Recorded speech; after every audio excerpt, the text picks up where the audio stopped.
I connect movement mechanics to physiology and to neurobiology. And we've done that through understanding breathing. Where people think a lot of people think I'm this breathing guru. I'm not a breathing guru. I just understand how breathing works with your body in every aspect. I've taken a lot of time to understand that. I also understand a lot of the autonomic processes, and Mickey has gone over a lot of them, and he's made a lot of sense of them. But by default, the number one thing that we need is oxygen in order to live, right? So people think of nutrition, right? Nutrition is this big industry. How long before you die before lack of nutrition? The Nazis figured this out with IBM. 30, 40 days. That's how long they could work you to death before you died. Final solution type shit, right? So that is kind of, and I'm not trying to be morbid about this, but that's the reality of nutrition. You can last a long time without food. How long you go without oxygen? About 11 minutes. 11 minutes. About 11 minutes. That doesn't mean it's a lot. No. That as soon as blood oxygen levels deplete in the brain to a certain degree, brain cells start dying. The fact of the matter is that most of us are walking around in a chronic state of lack of oxygen because we've failed to really kind of grasp lifestyle choices.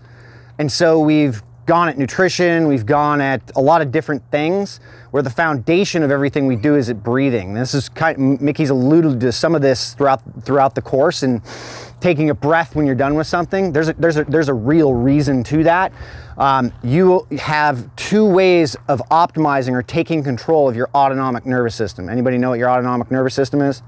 It's like the automatic processes like digestion. Bingo. So there's the sympathetic processes of that. So like digestion, heart rate, all of these things that happen, right, that we check. We have really no control over that other than the fact of what we're actually doing in a situation, right? The only two ways we can actually volitionally control those aspects are through vision and breathing. There is nothing else you can do, okay? So in letting that go and not understanding vision and breathing, what happens in a heightened situation? Who doesn't like to fly here? What happens when you hit the bumps?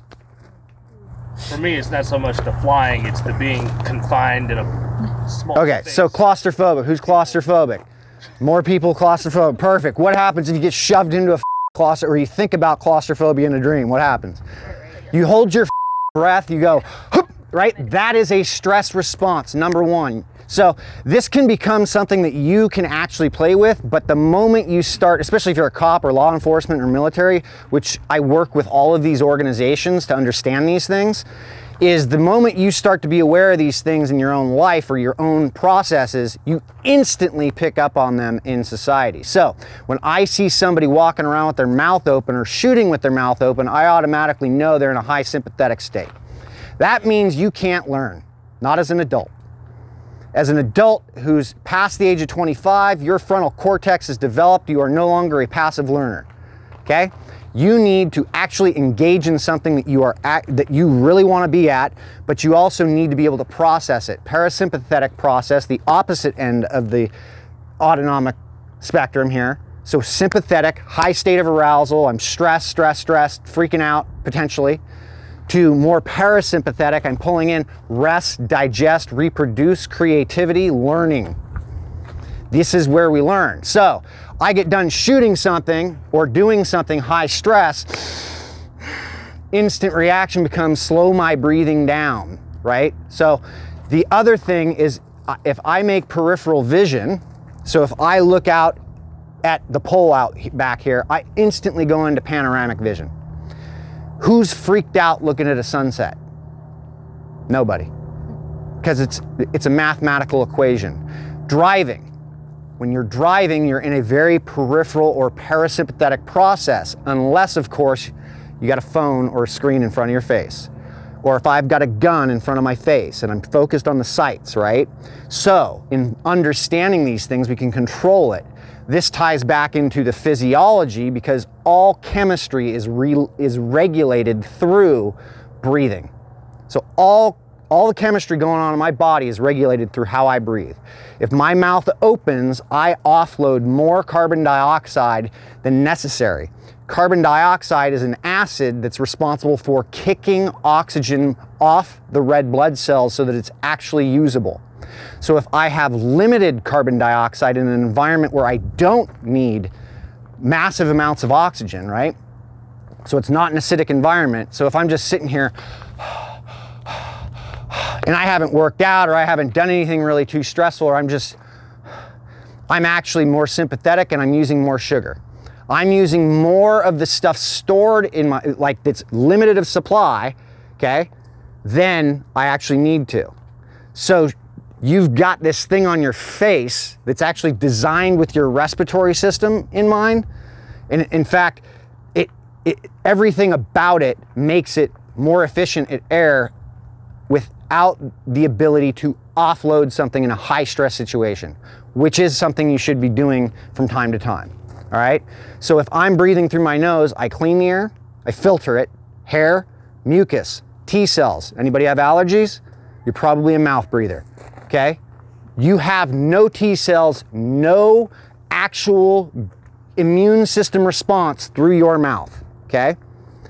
All of that happens through the nose. It's humidified, sent into the sinuses where it's spun and then brought down into the lungs. You actually engage what's called your diaphragm, which in any movement, the main goal of all movement is to actually be able to get the air into your lungs. That is done through the primary muscle of the diaphragm. So if I'm in a compromised position, and you were talking about this with a lot of the special forces guys in this arm out, well, watch what happens to my shoulders when I do that. I internally rotate those shoulders. So now guess where I'm breathing from?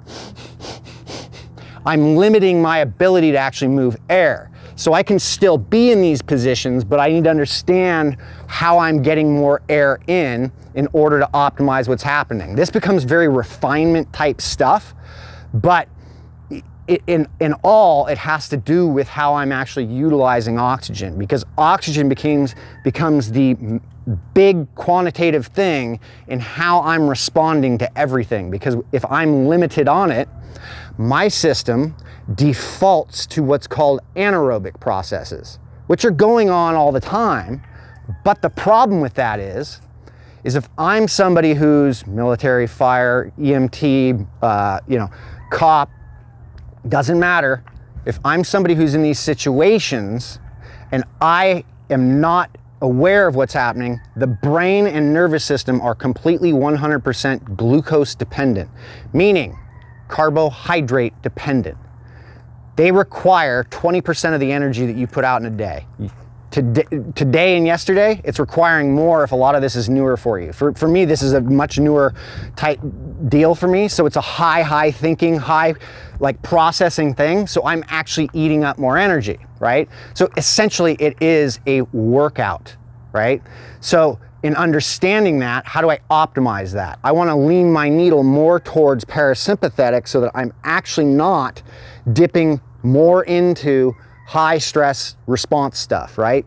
So I'm processing things and I'm utilizing the oxygen. And when we do that, you're actually burning more fat, which is really what the tissue wants to do, but the brain and nervous system needs glucose. So we use all of these fuels, but the anaerobic side of things, when I dump too much CO2, doesn't matter if you're at rest or you're working out, you will default to a oxygen-deprived environment into an anaerobic process, therefore stressing yourself further, therefore compromising your immune system if you don't understand how long you've been there or what you're doing. So think about it like this.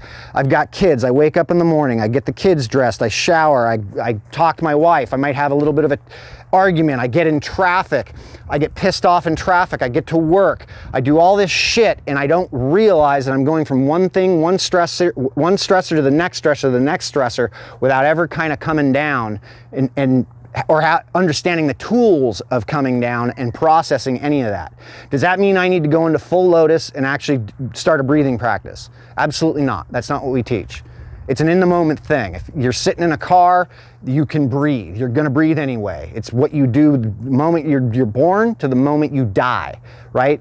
But because of the choices we've made as culturally, we have limited how we can optimize this process, because we're seated more, we're standing more, we're putting ourselves in very compromised places. So we're just not getting the stimulus that I don't need to teach my dogs how to breathe, right? My dogs are pretty natural. Like they don't have to deal with the shit we're dealing with. They also don't have an evolved frontal cortex where they're doing a lot of thinking and storytelling.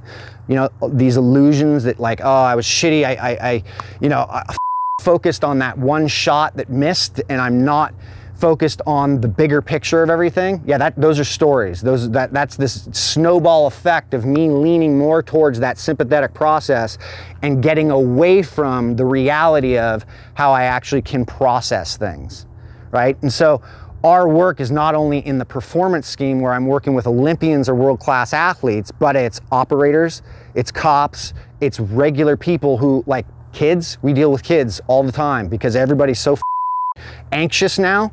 We're no different than we were 20, 30, 40, 50, 60 years ago. We have not evolved.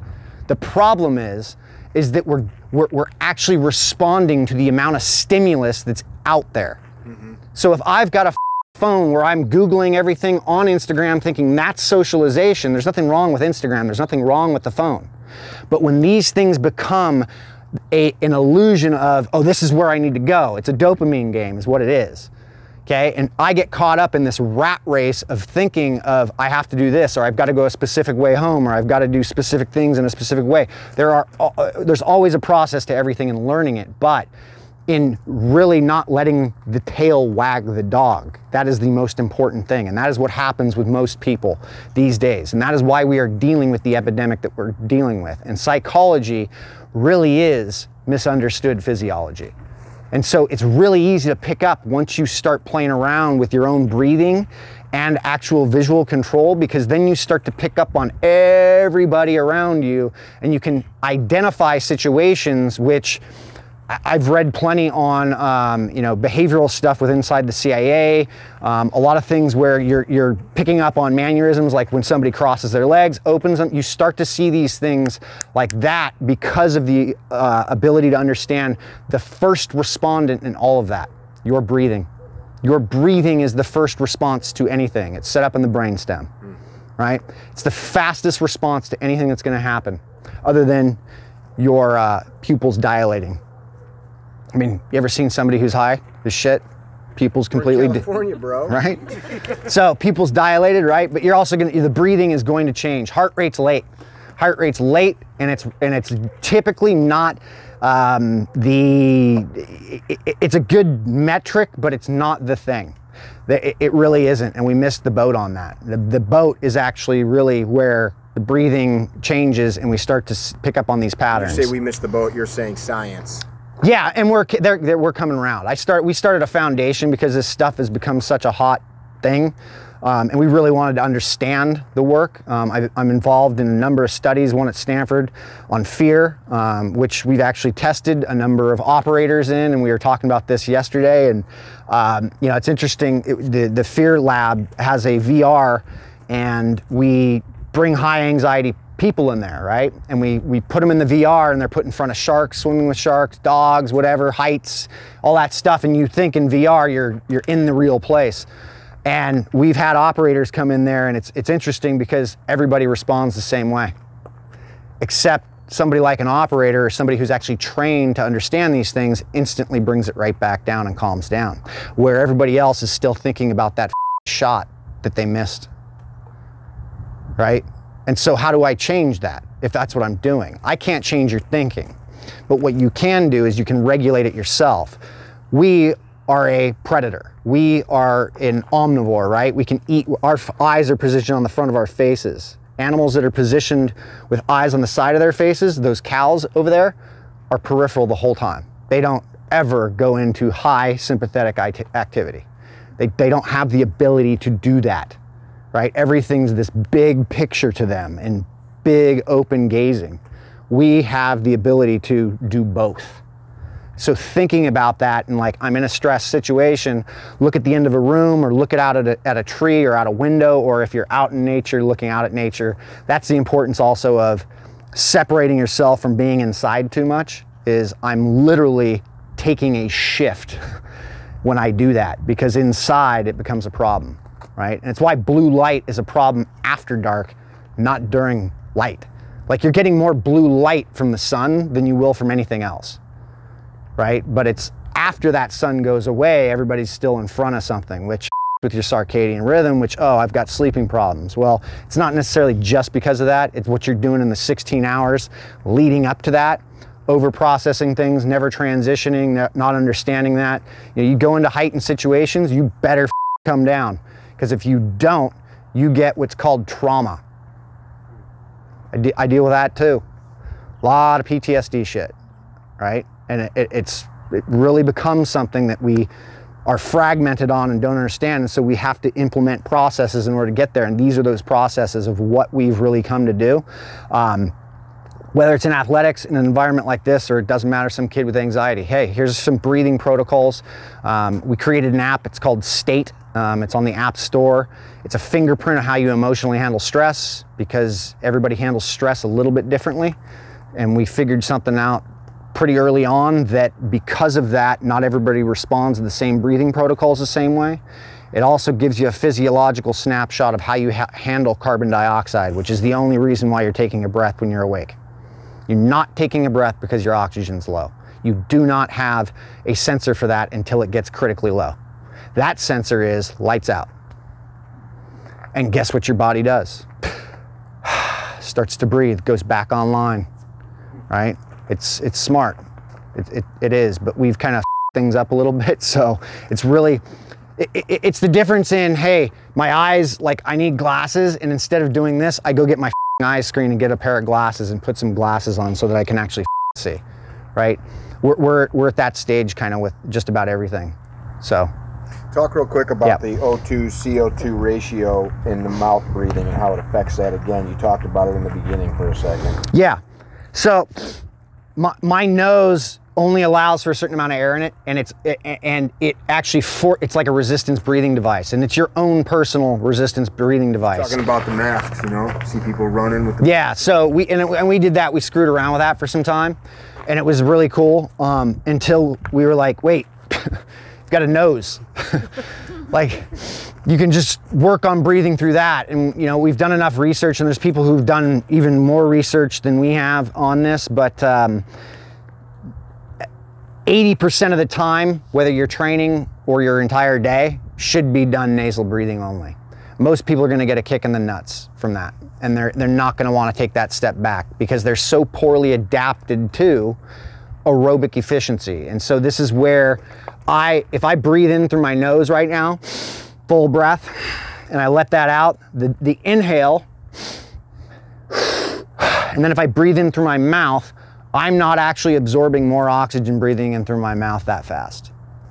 I'm actually absorbing just as much, if not more, when I inhale through my nose. Here's where the trick part is. It's also cleaned, right? And we went over that. The exhale is restricted, not restricted. So I can offload a shit ton. Right? So it makes it really easy to feel good because carbon dioxide's an acid, right? So it is your panic switch. Doesn't matter where it's at, we've all got it. If we were to give you a bolus hit of carbon dioxide, like one shot, like 60, 70%, and nobody's going over 6% when they're holding their breath or anything like that, really. It's just too toxic in the body. So the pH shifts too much, right? So if I gave you a bolus hit, you would freak out. You would have no problem. Your brain would just send spirals off and you'd be like and freak out. It'd be a panic switch.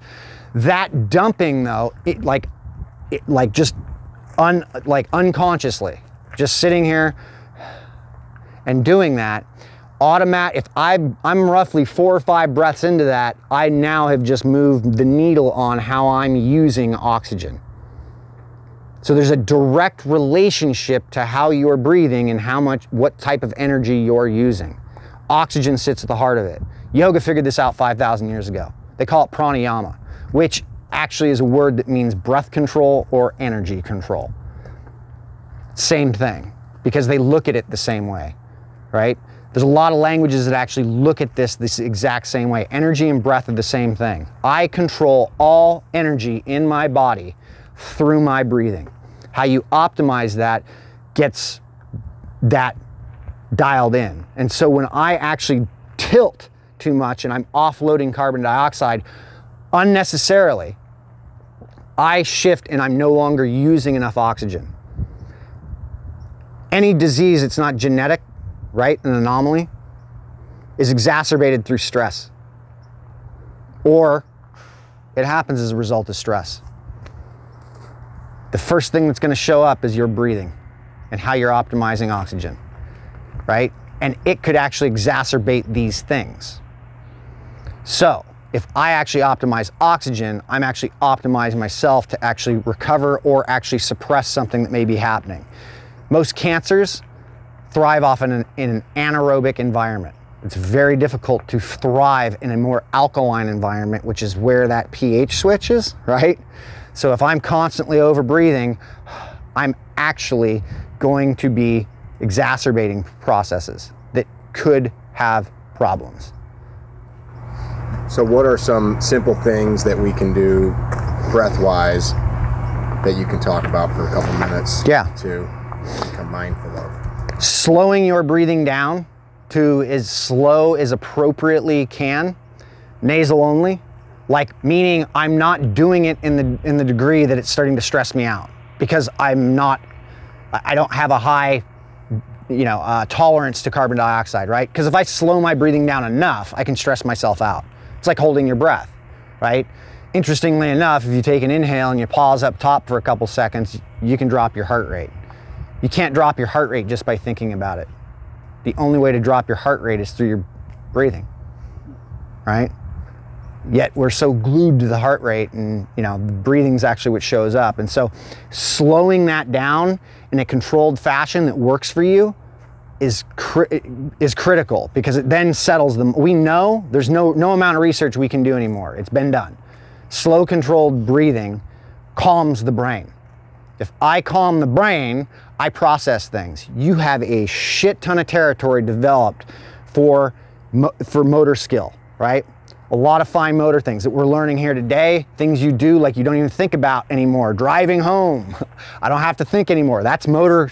That's the motor cortex. That's things that have been set up. The way you move, the way you walk, the way you're standing right now. Those are automatic. None of you thought, hey, I'm gonna put my feet here, I'm gonna stand here, squeeze my ass, keep my knees slightly bent so that I'm in a proper position. You didn't. You just absolutely dropped into what felt good, right? So these are programmed things. And so understanding how to, like if I go into a high skill situation and then down, shifting that through my breathing and or looking out at a horizon or in the background so that I see peripherally. If I've got people I'm seeing on my side, I'm good. You're good. Don't worry about it. Don't need to go too crazy with it, right? It's just really learning how you can actually dial this in, control the breathing, process what you did, and what you'll start to pick up on if you start to make this a skill is that you start to rewire things a lot faster. This is what we call plasticity, right? But plasticity goes in two different ways. You don't pay attention to shit and you do stupid shit, you're gonna continue to do stupid shit. Mm-hmm. You will. Guaranteed. That's what those are bad habits, right? So there are millions of different techniques. The most important, I think, is really just slowing it down, keeping your mouth shut. If you do any sort of training outside of this, like working out, anything like that, highly advised to take about 3 or 4 weeks and just shut your mouth and just take a couple steps back. Unless anybody here is like going to the Olympics in 2020, you've got no reason. So if you're out jogging, breathe through your nose. Yeah, and then when you can't breathe through your nose when you're jogging because you find out you're less fit than you thought, yes, stop and walk. Keep your mouth shut. Learn what physiology means. Inhaling and exhaling through the nose? Yes, everything. So you're saying when you start to feel like you need more air and then you become slow down and keep your mouth shut and just... 20% of your training a week could involve the mouth, and here's why. because now you can take it very high sympathetic and then drop it out, right? So very high energy and then pull it back out and recover. Doing some sprints. Whatever, sprints, yeah. Olympic weightlifting, whatever the you want to do, like the CrossFit stuff. Yeah, I was involved with CrossFit for 10 years. So, yeah. That's where the skinny jeans came from. Yeah. So it literally becomes how much, where's my physiology, right? So how well am I using the oxygen? And if I'm not actually training that process, you're not actually efficient. Like 500 million years ago, a deal went down where aerobic metabolism took over as the primary and #1 source of energy. That is how the deal went down. Multicellular organisms figured out how to communicate and use the now existing oxygen in the air as a fuel source, and nothing has turned back since then. Regardless of what you believe in, we still are using oxygen. You guys right? know the difference between aerobic and anaerobic? If you don't, you can read about it. Yeah, anaerobic is basically it's without oxygen energy source. You're relegated to less than 2 minutes of energy in that domain. You will need to get back to aerobic. The problem with that is that you are now using most of the oxygen that's available to buffer the anaerobic exhaust, which is like hydrogen ions, lactate, things like that, need to use that oxygen in order to buffer all of the acidic processes that are happening. All right, so it's why a free diver can hold their breath for 7 minutes, and the rest of us are like, anywhere between 1 and 4. How long can you? Probably about 4. Think about an argument. You're yelling. Guess what's going on? He's talking all weekend. He's heightened state the whole time. So he's gonna feel exhausted at the end of these things. Yet he didn't work out because he's been talking and he's literally been required more energy than he actually would in normal every day. So this is why we need to actually be aware of what we're doing and how much stimulus we're getting. It's because everybody's going in high stimulus, then, I gotta go do a really hard, gnarly workout. Probably not the best decision. You might get away with that for a few days, but then it's gonna start to catch up to you. So paying attention and understanding that stuff. Unless, of course, you're understanding how to go from point to point and coming down. There's an exercise of breathing for 5 seconds, holding it for 5 seconds. Box breathing. For 5 seconds and holding it. It's box breathing. Any practice is recommended. Just invest in it for enough time to understand it. That app I mentioned, it literally has, I've got it. I think something like 50 different types of breathing. What's the name of the app? State, S-T-A-T-E, and you can just type in state breathing and it should pop up. How do people find your books and writing? And everything I've got is on Power Speed Endurance or BrianMacKenzie.com. What do you recommend for like a jogger with asthma? Yeah, like I have asthma, so I go hike with your mouth shut. Don't go run. And when that gets easy, then start to run. Keep your mouth shut. Do this for 4 weeks. We'll see we'll see what happens to that asthma. I've probably seen 20-30 people personally who no longer have asthma. Because we've been doing. Well, I don't use the inhaler because I hate the way. Asthma is CO2 intolerance. You have a high intolerance to CO2, and so it becomes a stress response, and then the body reacts autonomically, right?